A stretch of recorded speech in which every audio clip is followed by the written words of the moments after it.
Back to basic. Back to basic maknanya cari bakat-bakat ni daripada kampung. Termasuk orang asli ni. Yang mana ada bakat, ambil latih. Sebab tu dia ada berbagai pertandingan. Dan saya dah mula meluluskan 2 juta pertama untuk Persatuan Bola Sepak Negeri. Bagi dia buat beberapa pertandingan.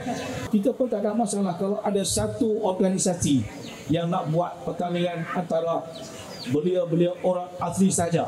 Why not? Kita carilah duit asalkan ada belia-belia orang asli ni yang berbakat dalam bola sepak. Boleh kita tonjolkan.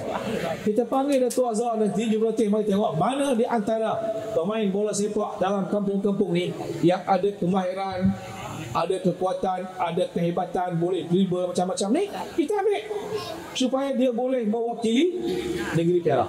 Bagaimana nak buat? Jadi cari jalan, buat organisasi dia sendiri supaya kita akan dapat mengadakan pertandingan piala untuk pemuda-pemuda orang asli ni. Supaya ramai sekali, saya tahu dia ramai dan saya percaya yang boleh main ini adalah mereka yang ada bakat dan boleh kita ketulahkan. Ya, dia belakang parang kalau kita asal dia tak jadi ada.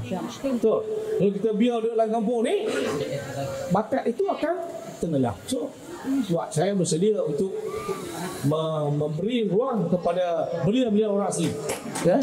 Saya tengok dalam nota tadi ada sebut ada beberapa orang pemain-pemain daripada masyarakat orang asli yang sudah pun diketengahkan, ada main dengan JDT pun ada. Jadi kalau itu boleh main di sana, apa masalah orang Tanjung Malim ni? Kan dia pun makan sama ya.